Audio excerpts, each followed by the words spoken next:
All right, Tucker, busy news night tonight. Welcome to Hannity. We do have major breaking news. Hillary Clinton is under investigation. The Daily Beast reporting that the Department of Justice has now reopened the investigation into Clinton's email server. And John Solomon also reporting tonight the FBI is now opening a brand new investigation on the Clinton Foundation. Specifically, the FBI is seeking to determine whether or not any pay-for-play occurred while Hillary Clinton was serving as your Secretary of State. This is massive breaking news. We'll have more with John Solomon and Sarah Carter exclusively. Also tonight, your economy is booming, setting records by the day, but your mainstream media has a sick, twisted obsession with just hating the president. They don't bother telling you. Now, these hapless sycophants in the media, they try to manufacture crisis after crisis and then outdo each other. As I told you last night, it is despicable, and it's why journalism in America is dead. Tonight, a Hannity history lesson about your media. You're going to want to record this and show your friends. We'll cover all of this in tonight's Breaking News Opening Monologue. We start tonight with a massive, stunning development that should have Hillary Clinton very worried tonight. The Daily Beast reporting the Department of Justice has, in fact, reopened the investigation into Clinton's server scandal. Now, according to that report, investigators are now gathering information about how Clinton and her top aides handled classified information, including questions about how much classified information passed through her unsecure server, who put the information onto the server, which investigators knew about all this, and when did they know about this? Also breaking tonight, John Solomon, who will join us from the Hill, reporting that the FBI has also opened a brand new investigation as it relates to the Clinton Foundation, and they are trying to determine whether or not any pay-for-play occurred while Hillary Clinton was serving as Secretary of State. We have been saying, and I've been saying on this program, 2018 will be the year that all of these scandals boomerang back on the left, the media, the Democratic Party, and tonight it's all beginning to unfold. Now, for example, take tonight's new information about the Clinton server scandal and couple that with the DOJ now looking into the Uranium One scandal. And we're also learning that the DOJ will give House investigators access to all of the documents and all of the witnesses in the Russia investigation and the dossier investigation. Now, all this means, all this information about the Clinton bought and paid for Russian propaganda, that fake news salacious dossier, the Russian dossier, will finally now see the light of day. You got to buckle up. It's going to get very interesting. Now, also tonight, we'll get back to that in a minute. Look, if you don't work or live inside the mainstream media and their giant, well, incestuous, almost like bubble, well, then you might have seen that the economy under President Trump is on an absolute tear. This is good news for forgotten men and women in this country. Take a look at these numbers. Dow Jones now soared today to over 25,000, its highest number ever. The job market continues to boom. ADP reporting today 250,000 new jobs created in December alone, which is the most in 9 months for that survey. And take a look at this headline. Job cut announcements in 2017 see the lowest level since 1990, Challenger report says. And here's another headline. Manufacturing in the U.S. just accelerated to its best year since 2004. And earlier today, the president is moving to now open up offshore drilling. That's right, off the coast, both coasts, and in the Gulf, which is vital to America becoming energy independent, the lifeblood of our economy. And that's just only some of the good news from this week alone. Unemployment, a 17-year low, 4.1%. Under President Trump, before the 250,000 jobs, 1.7 million jobs were created. That's now 2 million jobs. African-American unemployment in America is now at a 17-year low. Food stamp use is at a 7-year low. 2 million fewer people using food stamps now under President Trump in 1 year. Home prices are up 6%. The Trump administration has now taken a chainsaw to burdensome regulation from our government. And for every new one they created, in terms of regulation, 16 have been slashed and cut away. There's GDP so far. We have seen 2 quarters of over 3% growth. And remember, Barack Obama, the only president in the history of this country to never reach 3% GDP growth for an entire year. Now, here's what the media will never tell you. Well, there's a night and day difference between the economy just a year ago and now under Donald Trump for 1 year. And under Obama's economy, I'll remind you, it was god-awful. Lowest labor participation rate since the 70s. 95 million Americans out of the labor force. The worst economic recovery since the 40s. The lowest home ownership rate in 51 years.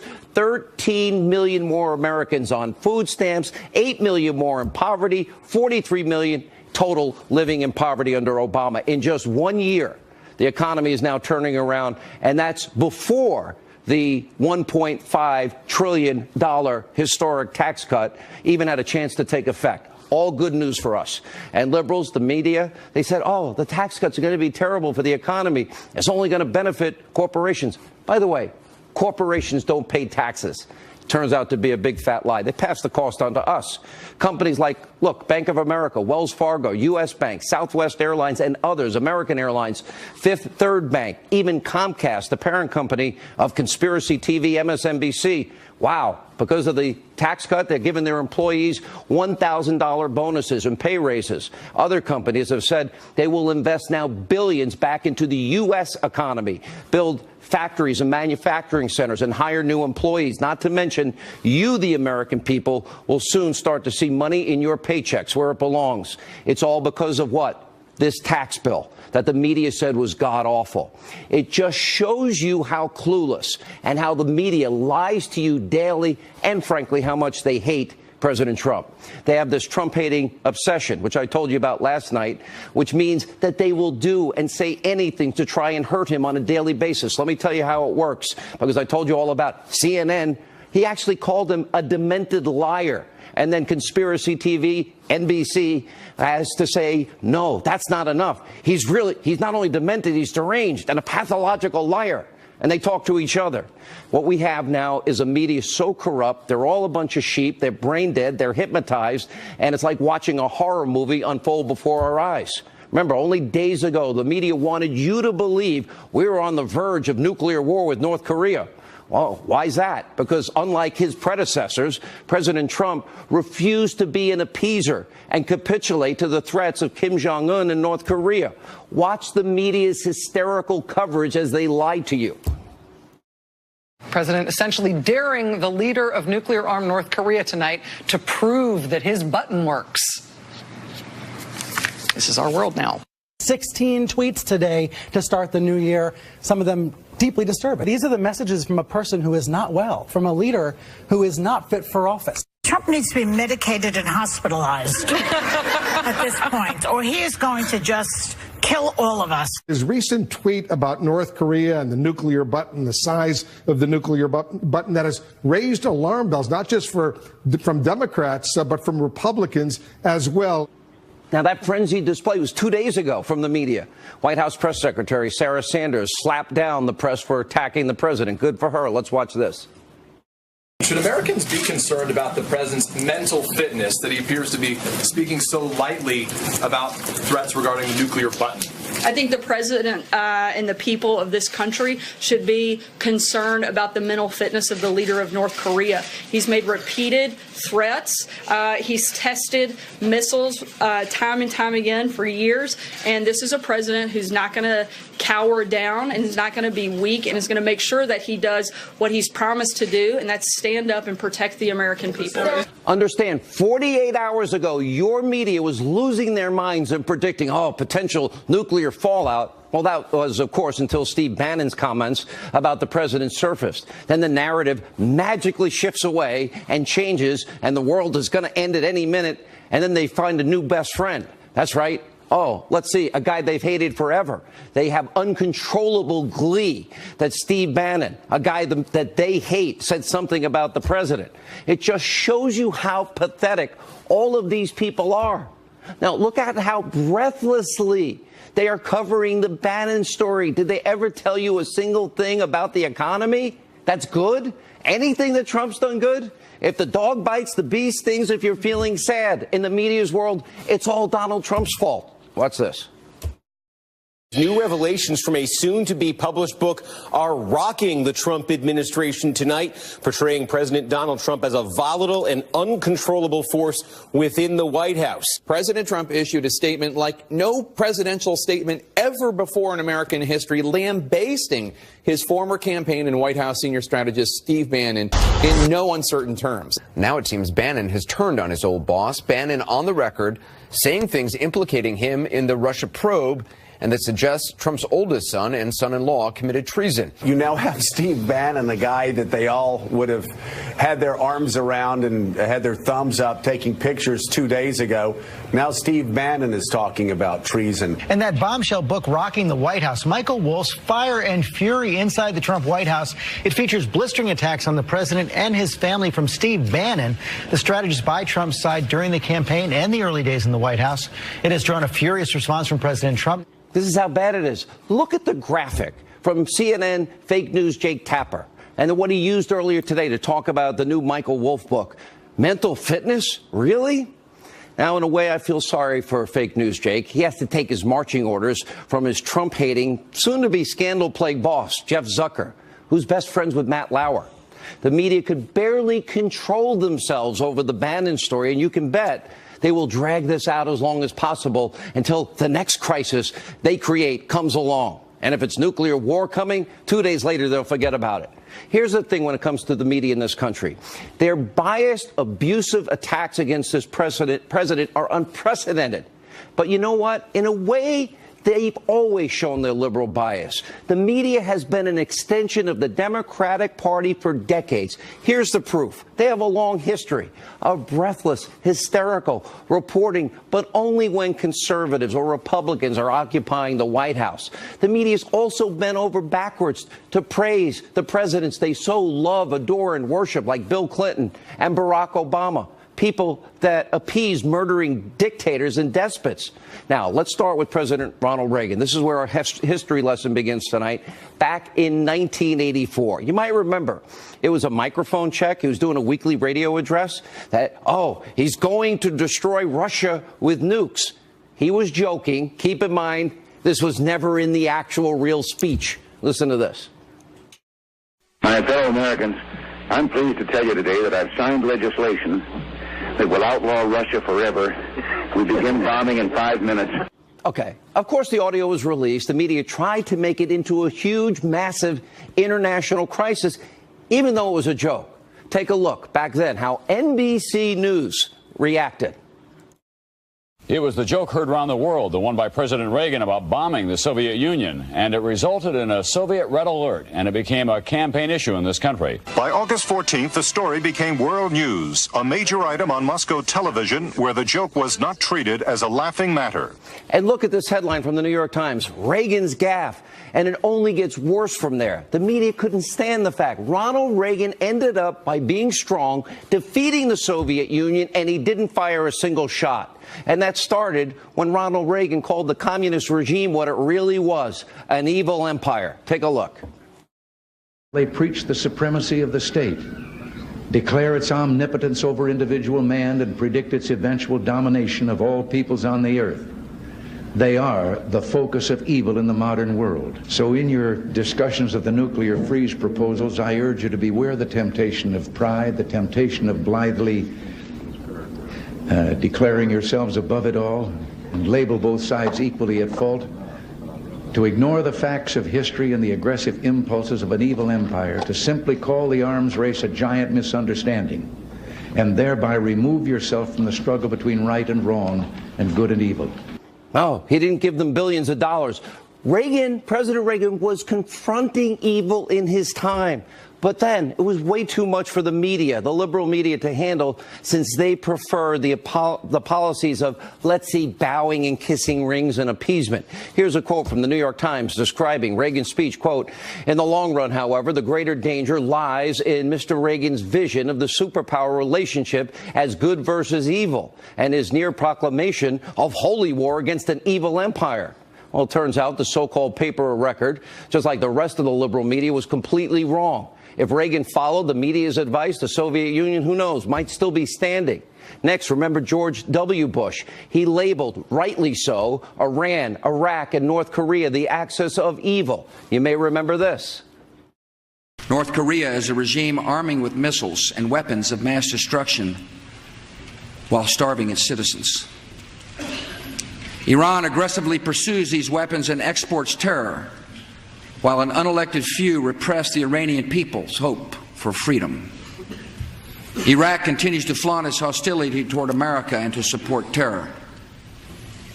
The Iraqi regime has plotted to develop anthrax and nerve gas and nuclear weapons for over a decade.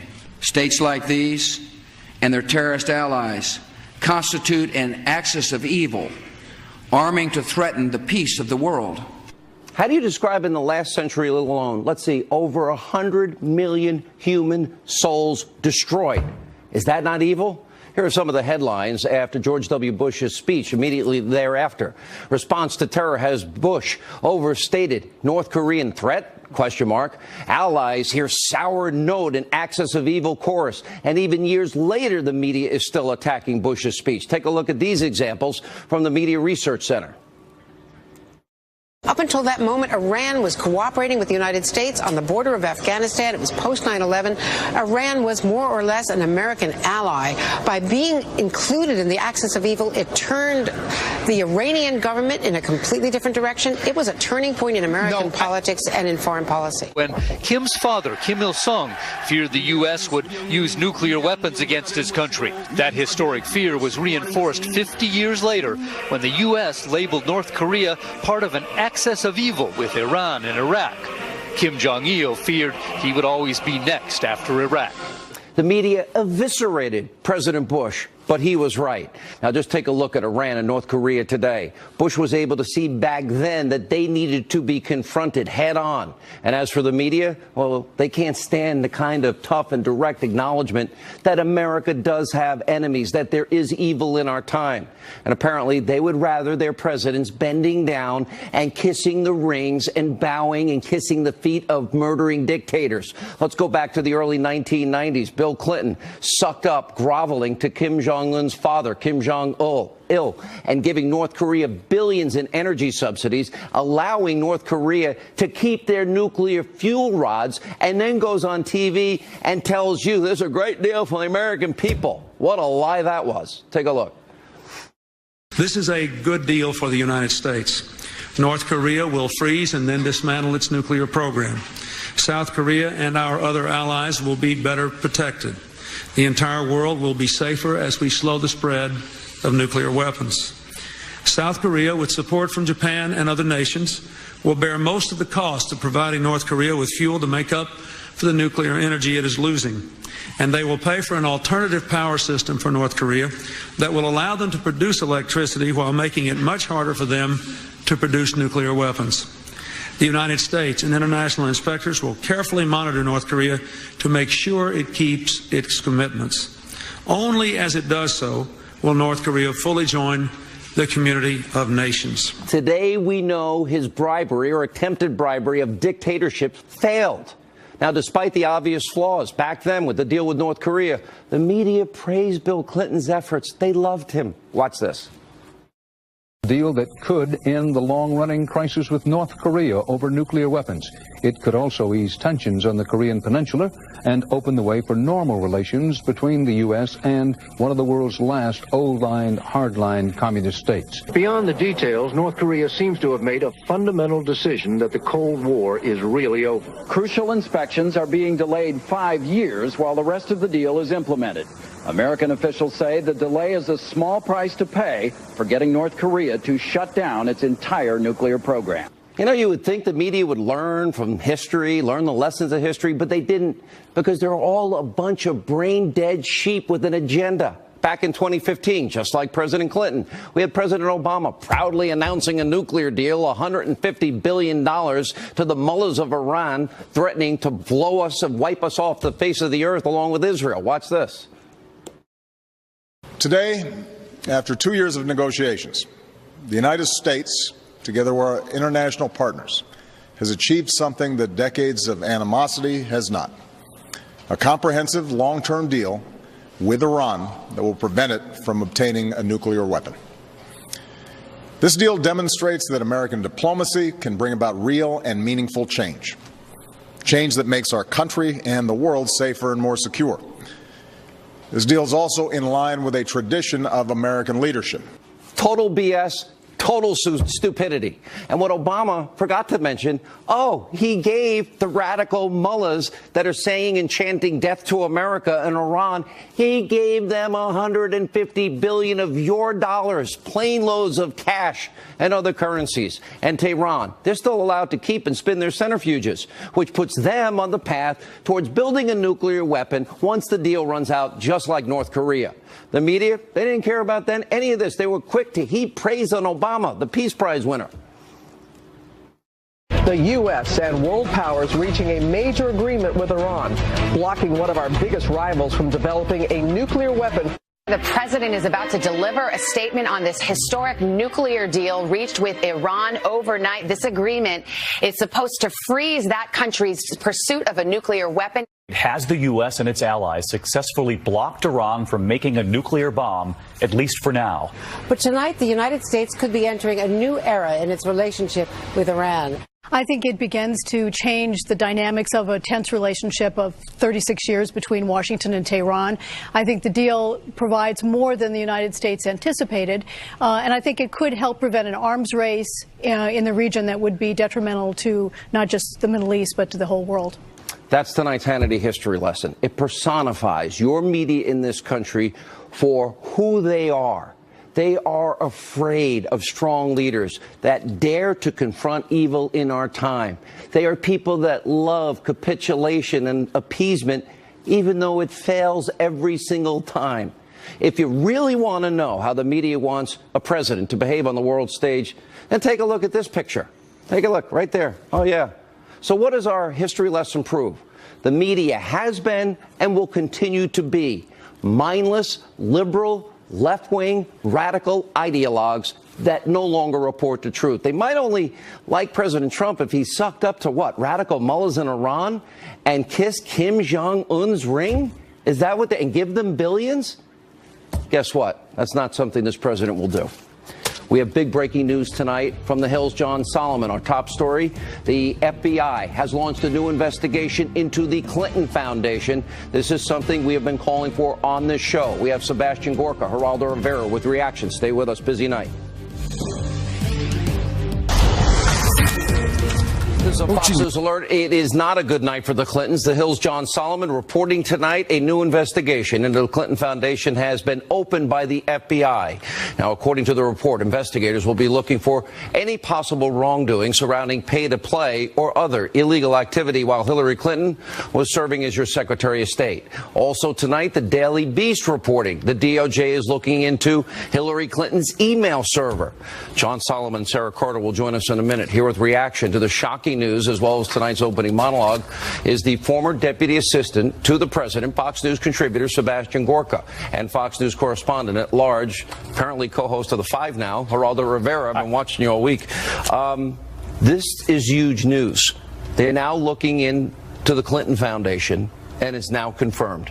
They now are clearly also now looking into the email server scandal, which we now know Comey basically rigged with Peter Strzok because they wrote an exoneration months before the investigation. I think in terms of the email scandal, there is no doubt but that the fix was in. It is also an archaic scandal, and if we go back there again, the eyes of the public will roll into the back of their head and say, oh no, what's next, Benghazi? Geraldo, wait a minute. Were laws broken in your view as an attorney? They very well may have been. Felonies. They may have been, but I don't know what crime it would be. You need intent to violate those, wait a minute. secrecy acts. So if you set up a private server in a mom and pop shop bathroom closet, wait a minute, you put secret, top secret, classified special access program, and then you destroy it, delete it, bleach fit it, wash it. The reason the other aspect of this, the pay-for-play Clinton Foundation aspect of this is much more intriguing, is that it is new. We haven't treaded and hours and hours. Well, you more than most. Yeah. But I want to know how the Clintons became so wealthy when they never had a real job. I think that those are good questions. But if you conflate this with that email thing again, why would we ever give up 20% of America's uranium? Robert Mueller knew the FBI had a spy inside of Putin's ring. Bribery, extortion, money laundering, kickback, Sebastian.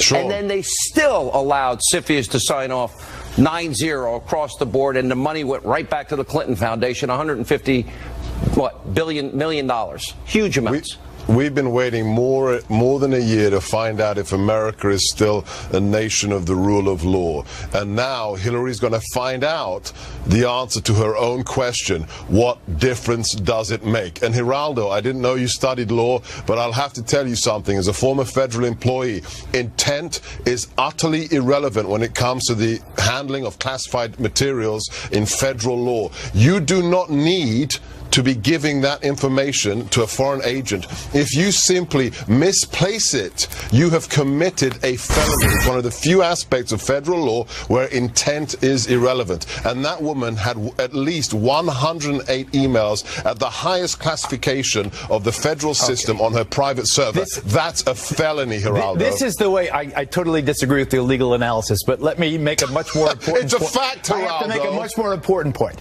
I care about the 45th president of the United States. I care about Donald Trump. I want his presidency to be a success.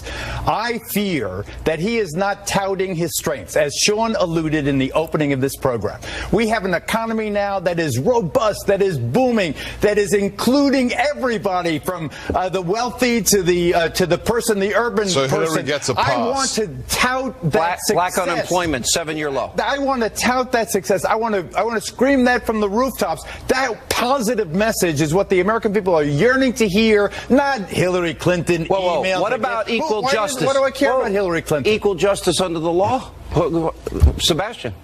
What is the statue of Lady Justice blindfolded for a reason, Geraldo? All Americans should be equal before the law, whether your last name is Rivera or whether your last name is Clinton. This woman has committed felonies. It goes without saying. The fact that more than 50%... It does not go without saying. You cannot make a statement like that because you're a smart man. You cannot make a statement like that. The director of the FBI said she had 108 classified emails on her private server. That's a felony, Geraldo. Then in the last 2-3 years, why hasn't there been any meaningful... That's the question. That's the question. Hold on a second. Wait, hang on a second. Donald Trump to be dragged back into that crap again. It's not Donald Trump. He has no say in this.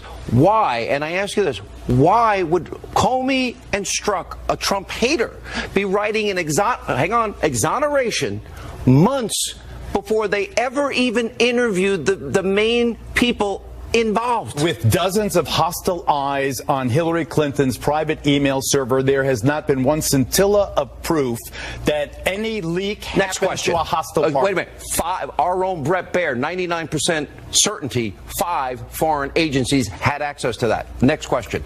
So you're telling me it's not obstruction of justice. If I have subpoenaed emails, 33,000 I delete. Hang on. Then I acid wash and bleach bit the hard drive. And then just to make sure, I take the BlackBerries and I smash them with a hammer. You're not telling me that's not intentional obstruction of justice? I am telling you that even as you recited that with your eloquence, my eyes rolled wide. Because I don't care about Hillary Clinton. Hillary Clinton's not going to run about for the law office again. You care about equal justice. I care about the president succeeding and uniting the country. He's not going to do it. Forward together. We have big issues. All right, big fish. Dr. Gorka. Every American, Geraldo included, should care if federal law enforcement officers are breaking the law. When Hillary Clinton was interviewed, her co-suspect was allowed to act as her counsel, and the FBI, not Hillary, the FBI destroyed the laptops that were central to that investigation. Geraldo, you should care about that because that means we've got bent I care about cops. the future, not the past. Dr. Gorka. What if a crime was committed against your daughter 10 years ago? Would you care about that person? If you show me one victim from that whole email baloney, America's national security. America. Foreign agents picked up on it, Geraldo. Like what? Intelligence. Like a CIA document that says that? I don't. Oh, boy. All right, we're going to have to leave it there. Now, when we come back, we will go into tonight's huge breaking news. John Solomon, who broke it, is here exclusively with Sarah Carter. That's next. Stay with us. Our top story tonight, Fox News alert, the Hill's John Solomon out with a huge development as it relates to the FBI that is now launching a new investigation into the Clinton Foundation and whether the foundation engaged in any pay-to-play or other illegal activities while Hillary Clinton was the Secretary of State. According to Solomon, FBI agents in Little Rock, Arkansas, where the foundation was started, have taken the lead in this investigation and have already interviewed at least one witness in the last month, and additional activities are expected in coming weeks. A huge development tonight. John Solomon joins us along with Fox News contributor, investigative reporter Sarah Carter. You know, I've been saying, John, this is going to be the year of the boomerang. This is a massive development. Tell us what you have. You know, I think it's expected. We had a signal from the Justice Department late last November when they sent a letter to Congress saying we may revisit some of the issues that were closed under the prior Obama administration. And I think tonight we're seeing the first evidence that that's coming true. FBI agents in Little Rock interviewed a witness who had information about pay-to-play allegations against the foundation. And senior law enforcement officials told me, multiple officials told me, there is an ongoing active investigation. And I remember Sarah being on this show months ago predicting that this was still open and something lurking out there that would come back, and I think she turned out to be right. Sarah, let's go back to what you reported. I know I had my own confirmation November the 3rd. You had it before then that, in fact, the Attorney General did not recuse himself as it relates to the Uranium One scandal. That's absolutely correct, Sean. And not only with regard to the Uranium One scandal, but all we have to do is look at what happened with the Clinton Foundation. We know that that actual investigation was never thoroughly shut down. It never officially closed. So this is very important. And there are a lot of senior FBI agents, a lot of people, not just in Little Rock, but in New York and in Florida and in other places where they have been investigating the Clinton Foundation, who are breathing a breath of fresh air right now and are really taking heart to what's going on in Little Rock, and I'm sure there's going to be a lot more information coming out in the next few months. Is it going to be that long, or has it been? How long do we think this has been going on, John or Sarah, whoever may know? It's been going on for quite a while. Well, it's been going on for quite a while, for years, actually. I think what happened was that it was stymied. You know, there were so many people insulating the Clintons and insulating under the Obama administration that these agents felt they couldn't move forward. And some of them were actually threatened. So I think And we now have the witness. We have Victoria Tunsing's client. And correct. He was able to infiltrate and discover that Putin's network was involved in all sorts of crimes. Robert Mueller, of all people, knew all about it. CFIUS still went forward 18 months later, knowing bribery, kickbacks, extortion, money laundering had taken place. John, you're also reporting Comey's original Clinton memo released 9 separate versions? Well, there were 5 separate instances in the original memo where he used the term gross negligence, which is the felony standard for mishandling it, and all of those were edited out. There was something that goes to the spirited debate you just had with Dr. Gorka and Mr. Rivera. In the original memo, Comey wrote that there was pretty clear and convincing evidence that realistic likelihood that her server really had been penetrated by foreign powers, but that got edited out too. It's amazing what got edited out. If you read the original version and what was eventually released, it seems like 2 different documents. So you're saying that Comey believed that Clinton's server in the mom and pop bathroom closet had been infiltrated with top secret special access program classified information, and foreign agencies got a hold of it. He said it was reasonably likely that had happened, and that's something that we didn't hear in the press conference, right? So these edits are more significant. They're more substantive than I think we knew, and I think there's a lot of questions on Capitol Hill tonight about why would Comey allow these edits to happen? And why did he write the exoneration months before the investigation, which is part of it? Let's go to the Daily Beast. Sarah, I'll ask you that the Department of Justice is also reopened now that we know that the exoneration, which John's reporting about, and the original copies now are out. Now that they are reporting, the Department of Justice also is opening that investigation into the server again. And I agree with Dr. Gorka. It's about the rule of law. What do you know? Well, yeah, exactly. And I think that's very important. It is about the rule of law. And I think what we're seeing is numerous investigations. This is what was promised by the Department of Justice. Remember, months ago, everybody was concerned, but they weren't talking about it publicly. And I think now what we're seeing is a trickling out of all of these investigations, Sean, which are going to be ongoing throughout the year. And I want to go back to something that John just said. You know, this is the reason why intent was not important. When you think about Comey and intent and gross negligence and all these words and extremely careless, the fact that foreign agents, foreign states may have more than likely penetrated Hillary Clinton's email server is the reason why gross negligence is the law, because we don't want people getting our classified information, particularly foreign states, and that's why it's so extremely important. But the fact that she wasn't held to the same standards as Christian Saucier and others is something that we have to question, and something that needs to be... He took the 6 pictures within the submarine, year in jail, away from his wife, kids, all of that happened. That's such a good analogy, isn't it? Yeah, and lost everything, lost all of his benefits, and he admitted to it. He lost it all. I hope he the wasn't president trading pardons it. him. I really hope the president pardons, especially if we have. Okay, so if the Justice Department if we now are confirming all of this, John, and it's been going on a long period of time, they're not going to comment publicly on it, are they? So it's not only because of both of you, and you both really deserve so much credit here, because you really have been out on a limb, and you've been proven right time after time, while the rest of the media has ignored it. But if the Justice Department is doing this, and they had all that foundation, I got to believe it's coming soon, John. Yeah, I think the thing you have to watch for, if this is going to get really serious, we're going to see a grand jury impaneled, and grand jury subpoenas. Do we know if one might have been impaneled already? No evidence of it yet. I think they're really at that first stage of just talking to witnesses. But if we get to a grand jury and panel on either case, email or the foundation, I think you know that there's some serious business ahead. Last word, Sarah. I agree with John, and I see that coming in the near future. Wow. Thank you both for being with us. You guys have been phenomenal. We appreciate it. We'll keep our audience up to date. 2018, the year of the boomerang. Stay with us. The media won't cover it. We will. Tomi Lahren, Jessica Tarlov next.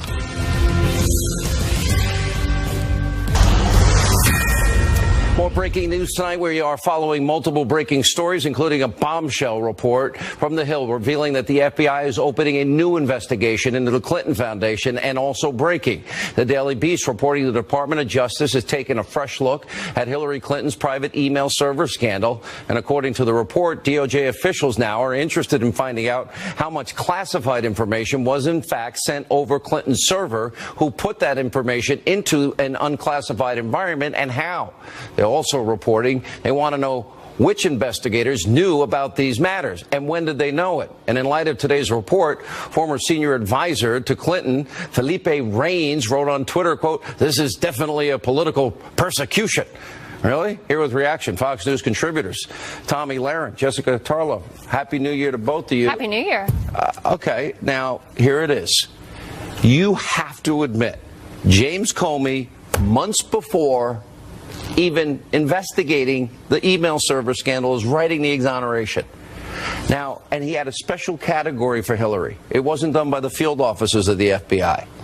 Now that they're opening investigations into both of this, can you just admit you can't write an exoneration before the investigation? No, I can't admit that. What I can admit that what he did, according to several... You can have the exoneration and then do the investigation later. What several officials have said that it was normal practice to begin drafting what you thought the outcome would be. I completely take your argument, but there are a number of people... You completely take my argument and then dismiss it. No, I'm just saying it's not what I think about it. It's not what a number of people who have defended James Comey's decision say about this either. And then he's doing it with a guy that calls Trump... He's doing it with a guy that calls Trump loathsome. Yeah, and loves Hillary. But no, that guy was a Kasich supporter in the first place. That's who he wanted. Excuse me. He's on text with his little girlfriend saying, la, la, la, la. Yeah, but he was also on text with his girlfriend saying, la, la, la, I like John Kasich. All right, la, la, la, la. Let's bring in Tommy Larry. Tommy, your thoughts? I'm just wondering, Jessica, when will we hear from Hillary in all of this? I mean, she seems to like to talk quite a bit, usually in an anti-Trump fashion, but we've got all this coming out about Hillary. I'd like to see her step up to the plate and own it. You're not having anything come out about Hillary. These are reopening investigations that have been settled. This is because Jeff Sessions is scared of Donald Trump because he goes on Twitter and he says, lock her up again. He says, my DOJ is supposed to be doing this. This is pressure, Jessica, not because... do you think that it's important... If Jeff Sessions was afraid, he would have resigned. Do you think that it's important that we investigate this? Does she think this is what I want to know from Democrats? Do you think it's important that we investigate matters of national security? Do you think that that's an important step to be taken? 100%. That's why we did it already. I'm also curious. And what do you think about Jared Kushner's use of private email? How do you feel about that and other White House officials? Private email? Are we talking about a private server in someone's basement when a Secretary of State, Stop for a second. We know in the Clinton case that secret, top secret, classified, special access program information, it was all there. And that foreign agents, it was in the Comey draft, had likely gotten it. Had likely gotten it, not confirmed. She put it in a mom and pop shop bathroom closet. I have heard a lot about the bathroom. The bathroom seems inadvisable. The whole inadvisable. That was a little New Year's humor. New Year's humor. You just don't get my jokes this year. No, apparently not. No. Anyway, everyone knows the server was a mistake. Hillary Clinton knows the server was a mistake. Bill Clinton knows the server was a mistake. It wasn't a mistake. It was a felony. No. Mishandling of classified information, destroying classified information is a felony. And when you bleach bit it and you acid wash it and you bust up the hammers and you delete it, that's called obstruction. So Jim Comey just did this because he wanted Hillary Clinton to win. And Jim Comey wanted her to win. Exactly. And then what about the letter that came out right before the election that we all agreed? I know Judge Pure was certainly saying he had no choice. Tommy, at that point, there was no choice. But to bring up something that was completely irrelevant to the investigation. And you know what the nice part about it is, Jessica? Despite all of this, despite all the people that wanted to see Hillary win, I'm excited because the American people were too smart for it. So I put that a win in our column. Yes, we're still going to talk about it because it's a matter of national security. I want to see Hillary come out and I want to see her fess up. I want to see the Democrats come out and I want to see them fess up. Every week you tell me you're done seeing her. She's spoken about this. It was a mistake. She has been exonerated. I would love to know what you think about Jared Kushner and White House officials using private email. Don't fall into her diversion, Tommy. What? I have another question. Fall right in. It's not even a diversion. It's completely legitimate. All right, Don't use private email. That was very good. Here's what I want to know. America doesn't have enough uranium. Uranium is the foundational material for nuclear weapons. Now, why would Hillary, Eric Holder, knowing Robert Mueller knew that Putin wanted to get a foothold in the uranium industry in America. Why? And he had his thugs in this country bribing, extorting, money laundering, racketeering, the whole bit, and kickbacks. Why would anybody ever sign off on giving a foreign entity control of uranium when we don't have enough uranium? On the surface, does that make any sense to you at all? It doesn't, but what I understand from this... slow down. It doesn't. It doesn't if that's what happened, but we didn't transfer uranium out of the country. And Hillary Clinton did not sign off on it. It went to Europe, and we believe it went to Asia. We believe it went We know it went to Canada. So if it went to allies, because I believe Europe and Canada are allies, that's one thing. If you're saying it went into Putin's pocket, that's a different thing. But we have a shortage, Tommy, of uranium. We need more of it, not less of it. This is because we're resource scarce. Hillary Clinton didn't even Actually, sign on uranium, off on we that. are. She did sign off on it. That's a lie. The State Department did. We know what Hillary did as Secretary of State, Jessica. We know it. There's so many smoking elements here, and the Democrats continue to play it off. Well, we don't know. We don't know. You guys know nothing about this whole apparent Russia collusion either, but you still bring it up every sentence. We know that Hillary deleted 33,000 emails. We know about Uranium One, but yet you're still going to go back and talk about Jared Kushner, which is a whole lot of nothing burger because you can't fess up. Why do Democrats you get to will never decide do that, it. but this isn't? We haven't had a thorough investigation, and that you probably want a Well, I second can tell you special about counsel to look into 33,000 the deleted Mueller emails. probe. That sure doesn't sound innocent to me. Well, I'm sorry, I Whoopsies, didn't deleted hear you. I was 33,000 yelling. incriminating emails. Whoopsie. The Whoopsie. incriminating emails? What, Why would someone, as Sean mentioned, why would someone delete 33,000 emails and bleach bit a server, a private server that they had in a basement? Subpoenaed. Why would they do that if there was nothing suspect? Oh, I don't know. I mean, she says they were her private emails, and I know there's probably more in there You think it's beyond yoga. About yoga, a funeral, and a wedding? 33,000? Really? You buy that? And she emailed send a Bill, lot of emails and she said she personally, also but- emailed Bill, but Bill doesn't have an account. No, well, Bill Clinton doesn't personally email, but his staff does email. Oh, she said Bill. Well, I think she's referring to his staff. She must know that her own referring. husband doesn't send emails. So, like she was asked, did you wipe the server clean, like with a cloth? Yeah, it's not a funny joke. She's not a funny woman. It doesn't mean she's a criminal. Laws were broken. No, it absolutely does. She is still a criminal, Game and she's on. not funny. The boomerang begins when we come back. Our video of the day, the Hate Hannity hotline, and Stephen Colbert made me laugh. I'll tell you why. Straight ahead. First, for the picture of the day, I have to warn you, I don't usually find this professional Trump-hating Obama sycophant funny. But Stephen Colbert actually made me laugh. He tweeted out this ad begging to be considered for the Dishonest and Corrupt Media Awards, which will be announced by President Trump next Monday. Now, we're going to have our own awards tomorrow. Now, according to the poster, Colbert, he's gunning for the fakest dishonesty award. He may just get it. I still hate the show. Good luck, Stephen. All right, now it's time to play some of the messages you left for me on the Hannity hotline. Some of you don't particularly like me. Watch this. You know what's so pathetic about you, Hannity? It's not about country. It's about your ratings and about a party. How pathetic. And the fact that you are supporting such a piece of makes you so transparent. It's unbelievable, Hannity. I wish you knew how the rest of the world felt about you. You're a dude. Dude, you need to go put some paint on your face and look like a clown, because that's what you sound like. You want to talk about fake news? I don't give a about news, but this is nothing but propaganda. I'm sitting here watching you talk about how the news is demented and crazy. I wish you could sit here and look at yourself, how crazy you're acting. You're hilarious.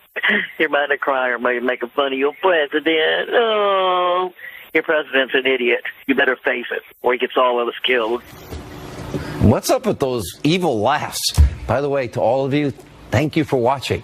And if you want to unleash on me, feel free. Get it off your chest, no matter how mean. We don't care. 877-225-8587.